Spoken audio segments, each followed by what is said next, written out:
Assalamualaikum teman-teman, seperti biasa sebelum mulai Mimin mendoakan semoga teman-teman semua selalu dalam keadaan sehat walafiat. Oke, kali ini kita akan melanjutkan Martial Master versi novel bagian 2118.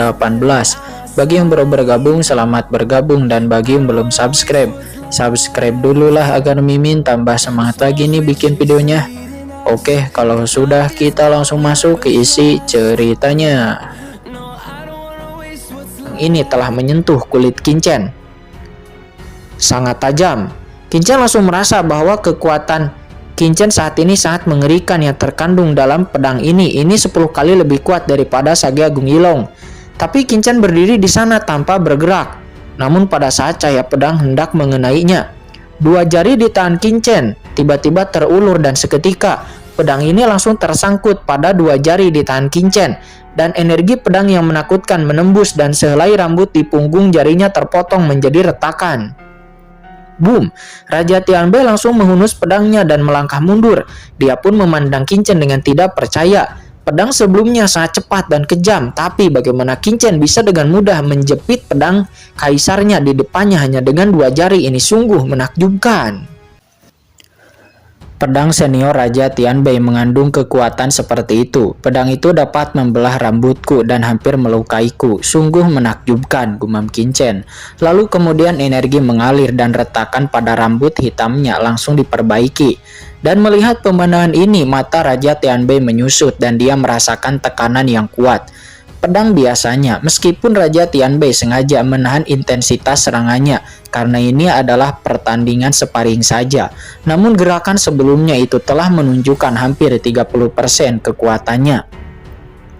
Saya mempraktikkan keterampilan legendaris membunuh dan menghancurkan surga, juga menggabungkan arti sebenarnya dari pembunuh menjadi satu. Hanya saja selesai berlatih pedang penghancur waktu yang mendatar. Kincen tidak hanya memata-matai realitas gerakannya, akan tetapi dia juga memblokirnya dengan paksa. Bahkan tidak ada goresan sedikit pun di kulitnya, kata Raja Tianbei. Dia terkejut. Di Laut Semesta Selatan ini, aku telah bertarung melawan banyak orang kuat, termasuk beberapa kaisar puncak. Namun mereka semua tidak mampu menahan pedang dari pedang penghancurku. Bahkan jika mereka menahan dengan seluruh kekuatan mereka, mereka akan tetap terluka parah. Akan tetapi Kincen di depannya ini sekarang hanya satu rambutnya saja yang patah, itu bahkan tidak terputus seluruhnya. Serangan yang tampaknya acak sebenarnya itu adalah salah satu jurus membunuh milik Raja Tianbei yang terkenal dan telah dia praktikkan selama bertahun-tahun. Saudara Kincen, terimalah langkah ini dariku lagi, kata Raja Tianbei. Dia tampak serius. Mengetahui kekuatan Kincen, dia tidak lagi menyembunyikannya sama sekali, dan keinginan kuat untuk menang di dalam hatinya benar-benar meledak. Pada saat ini, dia percaya bahwa Kincen ini benar-benar kuat, dan ledakan aura niat membunuh yang mengerikan tiba-tiba keluar dari tubuh Raja Tianbei dan boom, boom. Bersamaan dengan ledakan niat membunuh, garis-garis niat membunuh meledak dari tubuh Raja Tianbei seperti lautan gelap. Lautan niat membunuh ini berubah menjadi sungai yang deras, membentuk niat membunuh yang tak ada habisnya dan luas di sekujur tubuhnya. Dalam sekejap, aula utama itu tempat Kincen berada segera diubah menjadi dunia dengan niat membunuh. Saudara Kincen, ini adalah teknik pedang penghancur dan pembunuh hebat yang akhirnya aku kembangkan setelah pembunuhan yang tak terhitung jumlahnya. Tolong beri pencerahan padaku, kata Raja Tianbei. Begitu dia selesai berbicara, tiba-tiba dalam lautan itu, sosoknya menghilang dan menyatu ke dalam aura pembunuhan yang luas ini. Lautan ini yang membuat jantung berdebar-debar melonjak ke depan. Dan Saroye yang berada di bawah pun terkejut melihat bahwa di permukaan lautan ini nampak seperti lautan niat membunuh yang tak terhitung jumlahnya. Namun kenyataannya lautan itu terbuat dari tong cahaya pedang, miliaran cahaya pedang yang menyatu menjadi lautan luas niat membunuh, dan kekuatan dari setiap cahaya pedang itu sangatlah menakutkan. Di saat miliaran cahaya pedang ini memberikan kekuatan yang meledak, ini sungguh berkumpul dapat menghancurkan segalanya dan ledakan. Kinchan sedikit terkejut dengan cahaya pedang pembunuh tak berujung itu yang berkumpul ini. Ini adalah niat pedang. Ini hampir mirip dengan prototipe niat membunuh di Laut Kematian milik pendahulu senior Kaisar Dewa Nisa. Mata Kinchan pun bersinar di saat dia melihat gerakan dari Raja Tianbei dengan hati-hati. Kinchan telah lama tercerahkan di Laut Mati dan juga telah mengendalikan kekuatan Laut Mati untuk teknik pembunuh senior Kaisar Dewa Nisa. Dia sama sekali tidak peduli dengan niat membunuh yang dikeluarkan oleh Raja Tianbei ini. Ini dikenal sebagai dewa pembunuh di Laut Semesta Selatan yang menjaga wilayah kerajaan. Satu dewa ratusan juta legium yang telah mati di tangannya. Akan tetapi dibandingkan dengan senior Kaisar Dewa Nisa, niat membunuh ini sama kuatnya, seperti terik matahari. Kinchan memperhatikan kekuatan magis dan metode rahasia dari gerakan Raja Tianbei, serta penggunaan niat membunuh lautan luas. Niat membunuh ini terlihat sepenuhnya di mata Kinchan, dan Kinchan dengan hati-hati memata-matai miliaran perubahan di dalamnya, dan Kinchan bisa melihat semuanya dalam sekejap. Luar biasa, dia layak menjadi dewa perang kerajaan Yong. Dia adalah kaisar tertinggi di Laut Semesta Selatan. Penggunaan hukum niat membunuhnya sungguh misterius, kata Kinchan. Mata Kinchan bersinar karena kegembiraan. Berdasarkan banyak aturan niat membunuh yang dipandu oleh keterampilan pedang, dan berdasarkan kekuatan kaisar puncak di dalam tubuh, pemahaman seumur hidup tentang niat membunuh dibangun menjadi lautan niat membunuh yang tak ada habisnya, lalu membentuk pukulan yang sangat mematikan yang tak terelakkan. Meskipun gerakan ini tidak sebanding dengan kekuatan Laut Mati senior Kaisar Dewa Nisa dalam hal intensitas niat membunuh ataupun penerapan aturan niat membunuh, ini bisa memberiku banyak inspirasi, kata Kinchan. Kinchan menjadi semakin senang di saat dia menonton level senior Kaisar Dewa Nisa itu memang berada pada level yang sangat tinggi. Seringkali Kinchan merasa sangat sulit untuk menyadari kekuatan niat membunuhnya, dan terkadang dirinya tidak dapat memahaminya karena itu adalah level tinggi. Akan tetapi kali ini, kekuatan membunuh Raja Tianbei itu terlalu sederhana, dan Kinchan bisa melihatnya hanya dengan sekilas. Ini seperti orang biasa yang melihat soal matematika tingkat tinggi. Kadang-kadang meskipun jawabannya tertulis untuk Anda, namun Anda mungkin tidak dapat memahaminya. Akan tetapi kekuatan pembunuh Raja Tianbei ini seperti soal matematika tingkat rendah, yang mana Anda bisa memahaminya secara sekilas. Hahaha, luar biasa, luar biasa. Itu hanya pukulan biasa sebelumnya, tapi kali ini sepertinya aku harus menunjukkan 1/10 dari kekuatanku, kata Kinchan.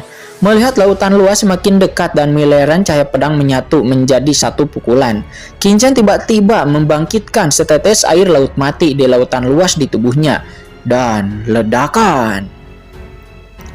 Aura pembunuhan tanpa akhir meledak dari tubuh Kinchan. Pada saat ini niat membunuh yang kacau muncul di belakang Kinchan. Lingkaran niat membunuh yang kabur menyelimutinya, seolah-olah alam semesta dengan niat membunuh telah terbentuk.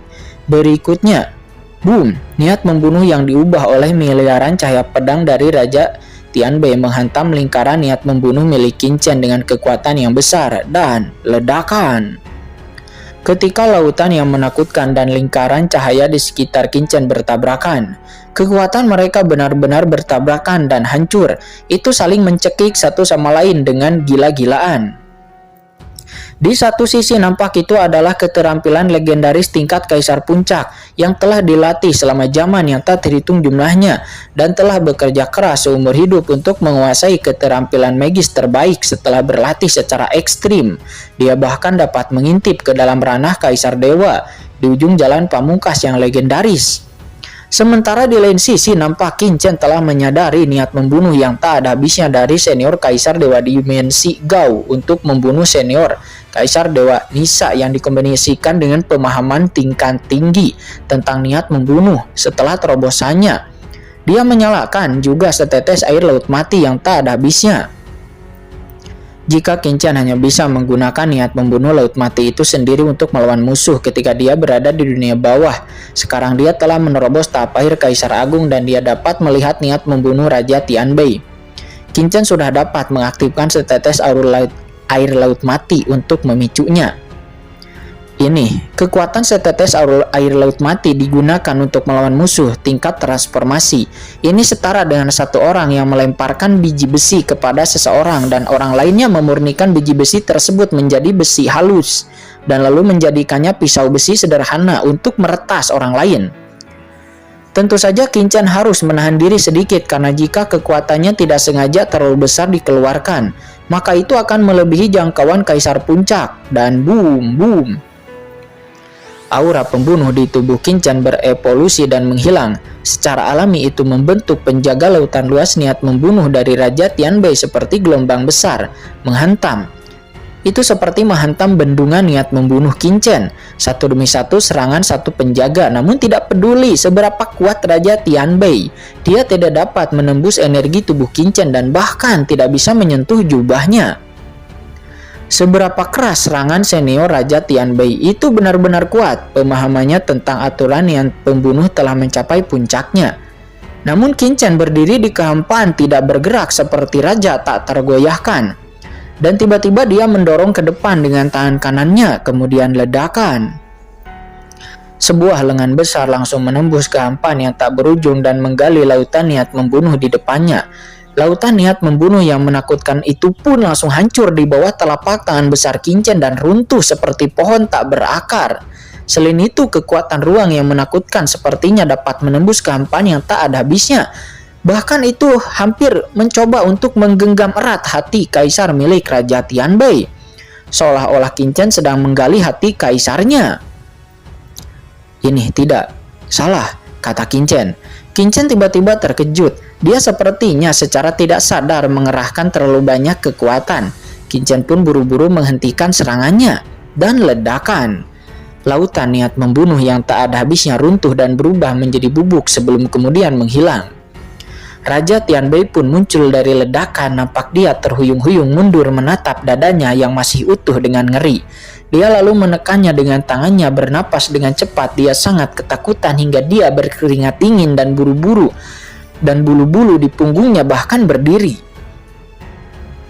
Astaga, pada saat ini Raja Tianbei merasa akan mati dan hati kaisarnya sepertinya hampir saja diambil. Qin-Chen ini pasti lebih kuat dariku. Ini sangat menakutkan. Kekuatan magis macam apa ini? Kata Raja Tianbei. Dia berkata dia masih merasa ngeri. Senior Raja Tianbei, jangan gugup. Qin ini hampir tidak sengaja. Raja Senior Tianbei, yakinlah, kata Qin-Chen. Dia buru-buru menjelaskan. Setelah melihat ini sangat menegangkan, Qin-Chen setuju untuk menggunakan hanya 1/10 dari kekuatannya. Akan tetapi Qin-Chen hampir bertingkah terlalu jauh dan hampir akan memalukan jika sampai Qin-Chen mengeluarkan hati kaisar dari tubuh Raja Tianbei. Karena Raja Tianbei sebelumnya telah memberinya sebuah harta sebelumnya karena kebaikan, tapi hati kaisarnya hampir saja diambil oleh Qin-Chen. Sementara Raja Tianbei saat ini bergerak-gerak di sudut mulutnya. Saudara Qin bercanda, saya masih sangat lega tentang saudara Qin. Di saat dia berbicara, Raja Tianbei menoleh dan kebetulan melihat Saroye di samping. Nampak Saroye mulutnya terbuka lebar di beberapa titik, matanya melihat ke arahnya dan bahkan ada air liur yang menetes dari sudut mulut Saroye. Saroye melihat Raja Tianbei menjadi pucat. Saroye, apa yang kamu lakukan? Kata Qin-Chen. Dia melihat pemandangan ini dan buru-buru berteriak dengan garis hitam di seluruh kepalanya. Tutup mulutmu, kata Qin-Chen. Yah, kapan aku buka mulut? Kata Saroye. Dia sendiri tercengang. Tuan, jangan salahkan saya. Tuan, jangan salahkan saya. Itu adalah insting reaksi naluriah saya, kata Saroye. Dia hanya bisa menggelengkan kepalanya, berharap bisa menemukan celah di tanah dan merangkak ke dalamnya. Langkah senior Raja Tianbei penuh dengan niat membunuh itu sangat kuat. Anda layak menjadi dewa perang kerajaan Yong, kata Qin-Chen. Dia berseru. Saya ingin tahu apakah senior punya trik lainnya. Tidak, saudara Qin, tidak ada lagi, kata Raja Tianbei. Dia mengangkat tangannya dengan tergesa-gesa, wajahnya menjadi sangat pucat. Dia melambaikan tangannya. Tidak lagi. Qin-Chen memandang Raja Tianbei dan merasa sedikit gatal di hatinya. Ini benar-benar hirang. Raja Tianbei hanya menggelengkan kepalanya dengan tergesa-gesa. Dia sebenarnya juga memiliki teknik jiwa rahasia lain dari unsur negara Yong. yang merupakan jurus terkuatnya. Akan tetapi Raja Tianbei benar-benar tidak berani melawan Qin Chen lagi. Hanya berdiskusi pada sparring santai sebelumnya saja, tapi sayang sekali jika sampai dia kehilangan hati kaisarnya. Terlebih lagi setelah teknik rahasia jiwa digunakan. Maka itu bukanlah pertarungan, tapi pertarungan sampai mati. Saya harus memenangkan hati anak ini dengan hati-hati, kata Raja Tianbei. Dia memandang Qin Chen dengan mata berapi-api. Saya ingin tahu bagaimana perasaan saudara Qin tentang hadiah sebelumnya. Jika Anda membutuhkan hal-hal lain, maka Anda dapat memberitahu saya. Dan saya, kerajaan yang dapat melakukannya. Saya akan melakukan yang terbaik untuk membantu saudara Qin, kata Raja Tianbei. Dia memandang Qin Chen dengan ekspresi yang sangat tulus.